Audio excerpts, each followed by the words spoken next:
এ certified বাটপার শুভেন্দু দাবি করেছে 5,000 মানুষকে বাংলাদেশে পুশব্যাক করা হয়েছে। অবশ্য বাংলার লুথার কিং এর উপদেষ্টা কশা জাহেদ কইছে ইন্ডিয়া ইচ্ছা কইরা পুশিন করতেছে না।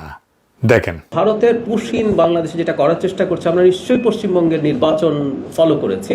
সেখানে নির্বাচনে একটা ইস্যু ছিল, এটা তাদের একটা অভ্যন্তরীণ রাজনৈতিক ব্যাপার, যেটার খানিকটা চাপ আমাদের উপরে আসছে। আমি এইভাবে মনে করি না যে বাংলাদেশের সাথে কোনো একটা টেনশন তৈরির জন্য ভারতীয় সরকার এটা করছে। সেই জন্য আমি মনে করি যে সংকটটা প্রাইমারিলি দেখা যাচ্ছে, এটার একটা সমাধান দ্রুত হবে। এটা কোনোভাবেই তাদের কোনো ইন্টেনশনালি বাংলাদেশের সাথে সম্পর্ক বা বাংলাদেশকে চাপে রাখতে চাইছেন, এরকম আমি মনে করি। মহারাজ কৃষ্ণচন্দ্রের দরবারে ছিল গোপাল ভাঁড়, আকবরের দরবারে ছিল বীরবল, তেমনি বাংলার লুথার কিং এর দরবারে আছে কশা জাহেদ। ওরে আর কি বলবো জানি না। আমরা মনে করতাম শিলং সালাউদ্দিন, ইকবাল মাহমুদ টুকু, আমির খসরু, মির্জা ফখরুল, মেজর হাফিজ এরাই বিএনপির মধ্যে ইন্ডিয়ান মাল। এখন দেখি কশা জাহেদ সবার বাপ হয়েছে। অন্যরা তো দেখতেছি দুগ্ধবর্ষী শিশু। তেল হয়েছে কেমন দেখিছেন? আগে তো কুইতা কুইতা কথা কইতো, এখন শরীরের তেল জমিছে, কলকাতা হারবাল খাইছে। বুঝিছাও, আমাদের ট্যাক্সের পয়সায় ইন্ডিয়ার জন্য জাস্টিফিকেশন তৈরি করতেছে। আবার কয় ইউনুসের টাইমে যে সম্পর্ক আছিল সেই সম্পর্ক থেকে বাইরে হয়ে আসতেছে। আমরা বিভিন্ন পর্যায়ে যখন কথাবার্তা বলেছি, আমার নিজেরও কিছু কথাবার্তা হয়েছে, তারা বাংলাদেশের সাথে 5 আগস্ট পরবর্তী সময়ে ডক্টর ইউনুস সরকারের সাথে যে ধরনের পরিস্থিতি ছিল সেটা থেকে তারা বেরিয়ে আসতে চান। দুই দেশই চায় সে। আমাদের সাথে নাকি ভালো সম্পর্ক চায় ইন্ডিয়া। হে খোদা, আমাদের উঠায় না, নয়তো দড়ি ফেলাও, বায়া উঠে যায়। এমন নির্লজ্জ নতজানু একটা সরকার বাংলাদেশ চালাইতেছে, যেন হাসিনার ফ্যাসিবাদের পিছে ইন্ডিয়ার কোনো হাত ছিল না। ইন্ডিয়া খুব ভালো ছেলে, সন্ধ্যাবেলা হাত মুখ দিয়া পড়তে বসে। বিএনপিতে একসময় বিদায় নিবি, এ কশা জাহেদ যেন পলাইতে না পারে খেয়াল রেখেন। প্রত্যেকটা চিহ্নিত ইন্ডিয়ান দালালদের ধরে খাঁচার মধ্যে পড়বেন। সিল লাগান এডিটর সাহেব, কশা জাহেদ আগে, ইন্ডিয়ান দালাল, শিলং সালাউদ্দিন, আমির খসরু, মেজর হাফিজ, ইকবাল মাহমুদ টুকু, মির্জা ফখরুল মারিছেন। মাথায় রেখেন, ভুলে যান না, প্রত্যেকটা ইন্ডিয়ান দালালকে এক এক করে সিল মারবো। যাই হোক, আসেন আজকের আলাপ পুশিন। আমরা এই ঘটনার আগা পাঁচতলা বিবেচনা করে দেখব কেন এটা ঘটিচ্ছে আর বাংলাদেশ কি করে না। দেখেন, কাঁটাতারের ওই পারে একদল মানুষ, মেয়ে আছে, পুরুষ আছে, কোলে বাচ্চা আছে, তারা বাংলায় কথা বলে। তাদের পকেটে ভোটার কার্ড আছে, আধার কার্ড আছে, প্যান কার্ড আছে, তবু তাদের ধৈর্য আয় না। রাতের অন্ধকারে সীমান্তে দাঁড় করে দেওয়া হয়েছে, বলা হয়েছে তোমরা বাংলাদেশি, তোমরা ওই পারে যাও। এখন আমি আপনাদের একটা সহজ প্রশ্ন করি, কেউ যদি সত্যি ভারতের নাগরিক হয়, ভারত তারে বাংলাদেশে ঠেলা দেয় কেন? আর কেউ যদি সত্যি বাংলাদেশি হয়, তাহলে কাগজ দিয়া তালিকা দিয়া ভদ্রভাবে ফেরত পাঠায় না কেন? এই রাতের অন্ধকারে গেট খুলে মানুষ ঠেলা দেওয়া, এটার নাম কি? এর কি জিনিস? এটা নাম আছে পুশিং বা পুশব্যাক। আর আজকে আমরা দেখবো এটা নতুন কিছু না, এটা পুরানা খেলা। এটা প্রতিবার একই সময় একই ছকে ফিরে ফিরে আসে। চলেন দলিল ধইরা আগাই, কবে কবে এটা হয়। পশ্চিমবঙ্গে নতুন সরকার এসেছে, বিজেপি সরকার। মুখ্যমন্ত্রী বাটপাট শুভেন্দু অধিকারী 7ই জুন কলকাতার কাছে নিউ টাউনে দলের এক অনুষ্ঠানে দাঁড়ায় কইল যে প্রায় 4,800 অবৈধ বাংলাদেশিকে তারা ইতিমধ্যে সীমান্তের ওপারে পাঠিয়ে দিচ্ছে। আরো 836 জন হোল্ডিং সেন্টারে আছে, অপেক্ষা করতেছে। সব মিলায় প্রায় 5,000। এই নীতির নাম ওই বাটপার দিছে ডিটেক্ট, ডিলিট অ্যান্ড ডিপোর্ট। খুঁজে বের করো, মুছে ফেলো, বাইর করে দাও। মানুষ নিয়ে কথা হইতেছে, খেয়াল করেন, মুছে ফেলার ভাষা, গণহত্যার ভাষা। তো পদ্ধতিটা কি? পুলিশে বলা হয়েছে সন্দেহভাজন কাউরে আদালতে তুলবে না, সোজা বিএসএফ এর হাতে তুলে দিবা। শুভেন্দু নিজেই কইছে এদের সরাসরি বিএসএফ এর হাতে তুলে দেওয়া হইতেছে। অর্থাৎ কোনো বিচার নাই, কোনো যাচাই নাই, কোনো প্রমাণ নাই। সন্দেহ হইলে কাঁটাতারের ওই পারে। ভারতের নিজের সুপ্রিম কোর্ট 2024 সালের নভেম্বরে এই ধরনের নাগরিক যাচাই ছাড়া বহিষ্কার আর বাড়িঘর ভাঙার বিরুদ্ধে রায় দিছিল। সেই রায় অগ্রাহ্য কইরা এই বাটপার শুভেন্দু অভিযান চালাইতেছে। কেমন জাউরার জাউরা দেখেন, দেন সিল মেরে দেন শুভেন্দুরে, জাউরার জাউরা সিল মেরে দেন। এবার বুঝেছেন কশা জাহেদ আর শুভেন্দু যে মেলায় হারায় যাওয়া দুই ভাইটা একসাথে দেখান এডিটর সাহেব। আবার সিল মারেন দুইটার উপরে, মেলায় হারায় যাওয়া দুই ভাই। আর সীমান্তে কি হইতেছে? কোচবিহার, পঞ্চগড়, ঠাকুরগাঁও, একের পর এক জায়গায়, বিভিন্ন জায়গায় বিজিবি এই পুশিন আটকাই দিতেছে। জুনের শুরু থেকে অন্তত 20টা পুশিনের চেষ্টা হয়েছে, কয়েকশো মানুষকে নিয়ে। কোচবিহারে মেখলিগঞ্জে এক রাতে 40 জন জিরো লাইনে আটকা পড়েছিল, দুই দেশের মাঝখানে। এবার দেখি পুশিন জিনিসটা আসলে কি। পুশিন বা আর আইনি ফেরত পাঠানো বা ডিপোর্ট দুইটা সম্পূর্ণ আলাদা জিনিস। আইনি ফেরত পাঠানোতে কি হয়, নাম ধাম পরিচয়রা যাচাই হয়, অন্য দেশে আগে জানানো হয়, নির্দিষ্ট চেকপোস্ট দিয়ে হস্তান্তর হয়, দুই দেশ রাজি হয়, এটা একটা স্বীকৃত আন্তর্জাতিক আইন। আর পুশিনের কিছুই হয় না, রাতের আধারে কাঁটাতারের গেট খুলে মানুষ ঠেলে দেওয়া হয়। আন্তর্জাতিক আইনে এর একটা নাম আছে, কালেকটিভ এক্সপালশন, গণবহিষ্কার। আর এটা বেআইনি। পুশিন আর সীমান্ত হত্যা দুটোই বিচার বহির্ভূত কাজ, দেশীয় এবং আন্তর্জাতিক দুই আইনই ভাঙে। আর জোর কইরা ঠেলে দেওয়া হতভাগ্যদের বাংলাদেশে অনুপ্রবেশকারী বলে চালানো হয় প্রমাণ ছাড়াই। কিন্তু বাস্তবে ধরা পড়ে কারা? বিজেপির হিসাব অনুযায়ী 2025 সালের মে থেকে 2026 জানুয়ারি পর্যন্ত অন্তত 2303 জনকে পুশিন করা হয়েছে। এর মধ্যে 126 জন ভারতীয় নাগরিক, 38 জন মিয়ানমারের নাগরিক। বুঝলেন তো, যাদের বাংলাদেশে বলে ঠেলে দেওয়া হইতেছে তাদের ভেতরে ভারতের নিজেদের নাগরিক আছে, এমনকি মায়ানমারের মানুষ আছে। এরা পশ্চিমবঙ্গ আর আসামের বাংলাভাষী মুসলিম। এদের একমাত্র অপরাধ তারা বাংলায় কথা বলে। আর কষা জাহেদ বলে ইচ্ছা কইরা পাঠাইতেছে না ইন্ডিয়া। কিরকম জাউরার জাউরা দেখে। এটা বলে নতুন না, এটা একটা ইতিহাস, এটা একটা প্যাটার্ন। কেমন ইতিহাস? আপনাদের নিয়ে যাব 2003 সালে সাতগাছি, কোচবিহার, মাথাভাঙ্গা থানা। 2003 সালের ফেব্রুয়ারি 213 জন মানুষকে জিরো লাইনে আটকে রাখা হইল। এরা ছিল মূলত সাপুরে সম্প্রদায়ের মানুষ। এর ভিতরে 80 জন বাচ্চা আর 65 থেকে 68 জন নারী। ভারত বলে এরা বাংলাদেশি, পাঠায় দাও।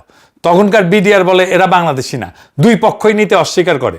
6 দিন শীতের খোলা আকাশের নিচে ঠিকমতো খাবার নাই, পানি নাই, পেশাব পায়খানার ব্যবস্থা নাই, চিকিৎসা নাই, বাচ্চারা নিউমোনিয়া আক্রান্ত হইল। তারপরে 6 তারিখ ভোরে মানুষগুলো রহস্যজনকভাবে উধাও হয়ে গেল। কই গেল কেউ জানে না। অ্যামনেস্টি ইন্টারন্যাশনাল এরা কইছিল স্বেচ্ছাচারী গণবহিষ্কার। 2003-এ কেন্দ্রে কারা ক্ষমতায় ছিল? ভারতের অটল বিহারী বাজপেয়ী সরকার, বিজেপি। অর্থাৎ পুশিনের সাথে বিজেপির সম্পর্ক আজকের না, 23 বছরে পুরানো। তাহলে কংগ্রেস কি ধোয়া তুলসী পাতা?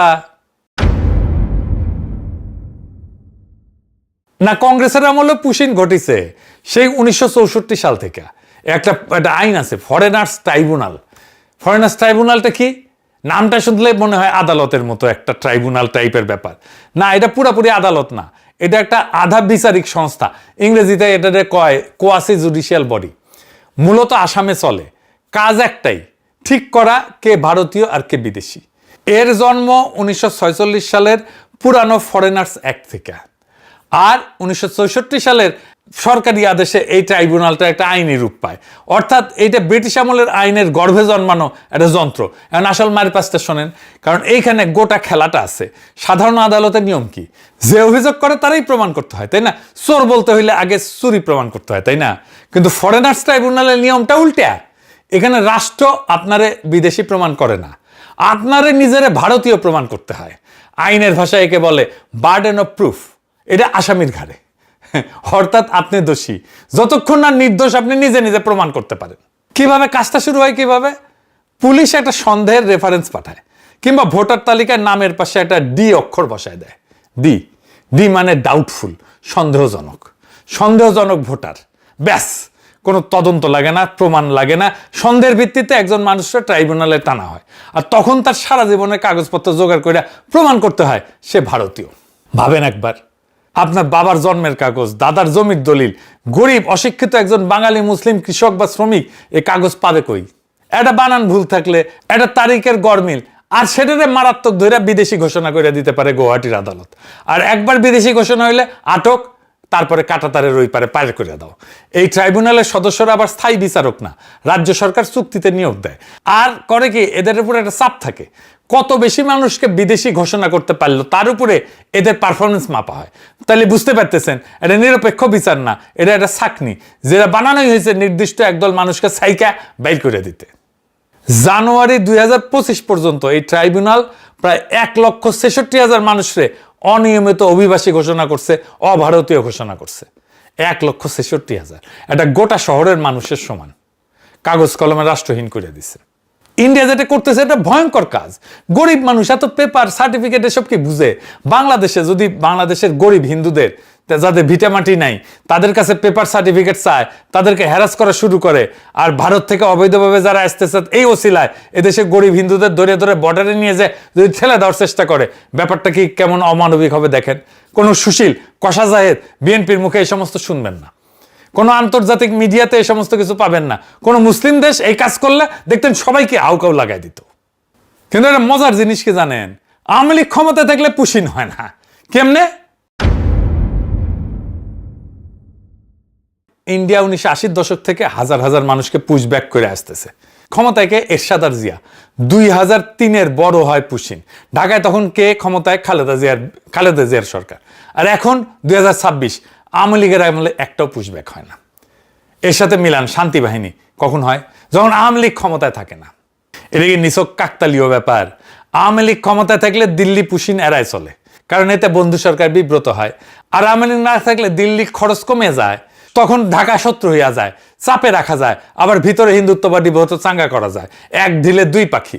হিউম্যান রাইটস ওয়াচ নিজেই বলছে পশ্চিমবঙ্গ আর আসামের নির্বাচনের আগে রাজনৈতিক ফায়দার জন্য এই অভিযান জোরদার করা হয়েছে। এইবার আসেন দেখি ইন্ডিয়ার যে যুক্তি এটার জাউরামু আর লুথার কিং এর সরকারের বাগাড়ম্বরটা দেখি। পশ্চিমবঙ্গে বিজেপি জিতলো, তার পরের দিন 5ই মে বাংলাদেশের পররাষ্ট্রমন্ত্রী রজার খলিল কইল যে পশ্চিমবঙ্গে ক্ষমতা বদলের পর পুশিন ঘটলে বাংলাদেশ ব্যবস্থা নেবে। করা কথা। হ্যাঁ, হুমায়ুন কবির পররাষ্ট্র উপদেষ্টা ও কইল যে সীমান্তে মানুষ মারা হইলে বা ঠেলে দেওয়া হইলে আমরা বৈশা বৈশা দেখব না। ওরে বাবা রে, হ্যাঁ, তালে বর হ্যাডমের। হ্যাঁ, আর কষা জাহেদ কয় সম্পর্ক মেরামত করবে, প্রতিরোধের কূটনীতিও করবে, আবার সম্পর্কের মেরামতের কূটনীতি করবে। দুইটা একসাথে চলে না। সরকার পুশিন নিয়ে তো বসে আছে, তো পুশিন তো করতেছে নানা জায়গা থেকে। বসে আছিস কেন হারামজাদা? মাদার আছিস কেন? ইন্ডিয়ান হাই কমিশনারকে দায়িকায় জিজ্ঞেস করা দরকার ছিল এসব কি হইতেছে। জাতিসংঘে দৌড়াদৌড়ি করতেছে না কেন? হ্যাঁ, দোভালরে তো রজার খলিল দাওয়াত দেয়, ইন্ডিয়া গিয়ে নায়র খেয়ে আসলো সবাই মিলে, আবার কয় বৈশা থাকবো না। জাউরামির সীমা পরিসীমা নাই, ফাউলের ফাউল। বাংলাদেশে 8,500 অবৈধ ইন্ডিয়ান আছে, পাশায় লাথি দিয়ে বাইর করে দেওয়া হচ্ছে না কেন? কেন এদের জন্য ডিটেনশন সেন্টার বানানো হইতেছে না? ধর বাংলাদেশি ধর বইলা যে শুভেন্দু ধাওয়া দিছিল, দেখেন আবার এডিটর সাহেব।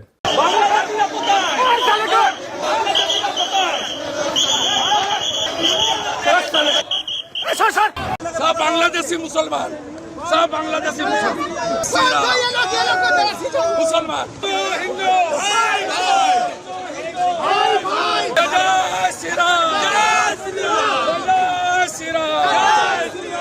দেখেছেন, আমরা বলি এখন পাবলিকরে ধর অবৈধ ইন্ডিয়ান ধর কইয়া ধাওয়া দিতে কমো।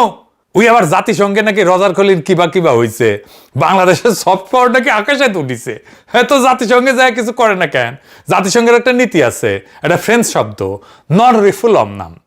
যাচাই ছাড়া বিচার ছাড়া কাউরে জোর করে সীমান্তের ওপারে ঠেলা যায় না। এটার মানে হইতেছে এই আইন, এটা আন্তর্জাতিক প্রথাগত আইন। জাতিসংঘের মানবাধিকার পরিষদে বাংলাদেশ চাইলে এই ইস্যু তুলতে পারতো, তোলে নাই কেন? কিছুই করে না কেন? আর কয় বৈশা থাকবো না। হ্যাডমের জাউরা। এখন আসেন যুক্তির কথায় আসি। ইন্ডিয়া বলে লক্ষ লক্ষ বাংলাদেশি কাজের খোঁজে ভারতে ঢুকতেছে। আচ্ছা, ঢুকবে কেন? মানুষ তো গরিব জায়গা থেকে ধনী জায়গায় যায়। বাংলাদেশ কি ভারতের এই সীমান্তবর্তী রাজ্যগুলোর চাইতে গরিব? আসেন সংখ্যায় দেখি। বাংলাদেশের মাথাপিছু জিডিপি এখন $2,500 থেকে $2,600। এই সংখ্যাটা মাথায় রাখেন। এবার সীমান্তের ওপারে তাকান, পশ্চিমবঙ্গ, পূর্ব ভারতের সবচেয়ে উন্নত রাজ্য, যেটা গর্ব কইরা দেখায়, তাদের মাথাপিছু জিডিপি কত? প্রায় $2,100, মানে বাংলাদেশের চেয়ে নিচে। আর বিহার ভারতের সবচেয়ে গরিব রাজ্য, মাত্র $1,100 ঘরে, বাংলাদেশের প্রায় অর্ধেক। এই বিহার থেকে কিন্তু সবচেয়ে বেশি শ্রমিক যায় সারা ভারতে ছড়ায় পড়ে। বাংলাদেশের সীমান্তে ভারতের যে রাজ্যগুলো, সেই রাজ্যগুলো তো সবচেয়ে গরিব। কোন দুঃখে বাংলাদেশ থেকে কেউ পশ্চিমবঙ্গ বা আসামে যাবে বা বিহারে যাবে? যাদের ধরা হয়েছে তারা কই কাজ করতো? হিউম্যান রাইটস ওয়াচ বলতেছে এরা পশ্চিমবঙ্গ থেকে কাজের খোঁজে গুজরাট, মহারাষ্ট্র, রাজস্থান, উত্তরপ্রদেশ, ওড়িশা, দিল্লিতে যাওয়া বাঙালি মুসলিম। তো গুজরাট, মহারাষ্ট্র এগুলো তো ধনী এলাকা, শিল্পোন্নত রাজ্য, অর্থাৎ শ্রমিকেরা ধনী রাজ্যে যাইতেছে গরিব রাজ্য থেকে, আর সেখানে ধরা পড়তেছে। এই শ্রমিক নেয় তারা, তাদের যখন কনস্ট্রাকশনের কাজ থাকে, যখন সস্তা শ্রমিকের দরকার পড়ে, তখন তারা শ্রমিক নেয়। তারপরে কাজ শেষ হয়ে গেলে ছুঁড়ে ফেলে দেয়, তখন বলে এরা বাংলাদেশি। দরকারের সময় সস্তা শ্রমিক, ভোটের সময় শত্রু। বাংলাদেশের ইকোনমিতে ইন্ডিয়ার চাইতে খারাপ না। আমাদের লোকেরা মধ্যপ্রাচ্যে যাবে, মালয়েশিয়া যাবে, সিঙ্গাপুর যাবে, ইউরোপ যাবে, আমেরিকায় যাবে, কোন দুঃখে ইন্ডিয়া যাবে। তো ভারত বাংলাদেশে অনুপ্রবেশকারী পাবে কই? পায় না তো। তাই নিজেদের নাগরিককেই ধরতে হয় বাংলাদেশে অনুপ্রবেশকারী বলে, ধইরা পাঠায় দেয়। যারা আছে ওইখানে সবগুলো ইন্ডিয়ান, তারা নিজেরাই বলে। কে আসলে কার কাছে যায়? তিনটা জিনিসের উপরে নির্ভর করে শ্রমিকেরা কোথায় যাবে: মজুরি, মর্যাদা আর চাকরি। প্রথমে মজুরি আর মর্যাদা। বাংলাদেশে একজন রিক্সা চালক দিনে ভালো রোজগার করে, নগদ প্রত্যেক দিন হাতে, কোনো বস নাই, কোনো বিশেষ দক্ষতা লাগে না। একটা গবেষণা বলতেছে ঢাকা একজন রিক্সা চালকের আয় গার্মেন্টসের ন্যূনতম মজুরির প্রায় 5 গুণ হইতে পারে, এমনকি একজন পুলিশ কনস্টেবলের চাইতেও বেশি। তো এটা তো স্যার টাকা না, এটা একটা স্বাধীনতা। একজন তরুণ চালক গবেষকরা বলছিল মাসে 15,000 টাকা, এটা তো সরকারি চাকরির বেতনের মতো। এই স্বাধীন রোজগারের সুযোগ ভারতের গরিব রাজ্যে একজন অদক্ষ শ্রমিকের আছে? নাই। এবার নারীর কথা বলি, এটা আসল জায়গা। বাংলাদেশে গার্মেন্টস খাত প্রায় 40 থেকে 45 লক্ষ শ্রমিককে কাজ দেয়, যাতে বিরাট অংশ নারী। অনেকে বলে 85% নারী। এটা ফর্মাল চাকরি, নির্দিষ্ট মজুরি আছে, অ্যাপয়েন্টমেন্ট লেটার আছে, নিয়োগপত্র আছে, কারখানায় পরিচয় আছে, নিজের ব্যাংক অ্যাকাউন্ট আছে, নিজের রোজগার, মজুরি কম, শোষণ আছে, ট্র্যাজেডি আছে রানা প্লাজার মতো, সেগুলো সবই সত্য, কিন্তু কাঠামোটা ফর্মাল। আর নারীর হাতে নিজের আয়। এখন পশ্চিমবঙ্গের কথা চিন্তা করেন, সেখানে নারীর শ্রমশক্তিতে অংশগ্রহণ মাত্র 33% করে। জাতীয় গড়ের নিচে আর নিয়মিত বেতনের ফর্মাল চাকরিতে নারীর হিস্সা কমতেছে। কয়েক বছরে 18% থেকে 9% নেমে গেছে। আর এর বদলে বাড়তেছে নিম্ন মজুরির অনানুষ্ঠানিক কাজ, নন ফর্মাল কাজ। আর পশ্চিমবঙ্গ নিজেই কাজের খোঁজে রাজ্য ছাড়া মানুষের সংখ্যায় ভারতের শীর্ষের দিকে। তো একজন বাংলাদেশি নারী যে গার্মেন্টসের তুলনামূলক সম্মানের স্বাধীন ফর্মাল চাকরি করতেছে, সে কেন সীমান্ত পাড়ি দেয়া এমন একটা রাজ্যে যাবে যেখানে ফর্মাল চাকরি নেই, যেখানে তাকে বাসায় জিগিরি করতে হবে?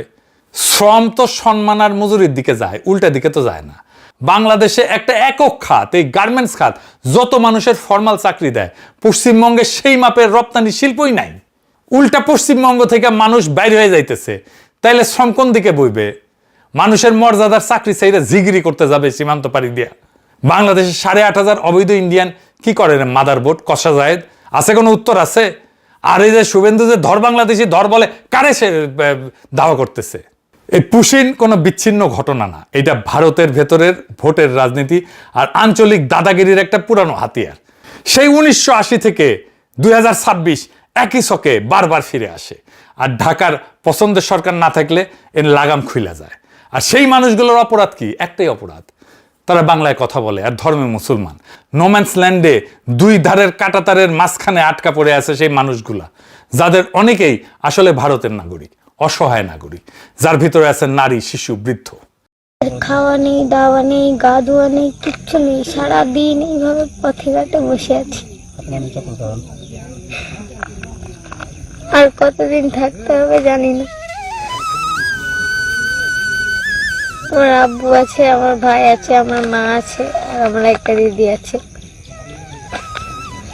তোমরা কি ওখানে স্কুলে পড়তাম? হ্যাঁ, আমরা ইন্ডিয়া স্কুলে পড়তাম। কোন ক্লাস? 6।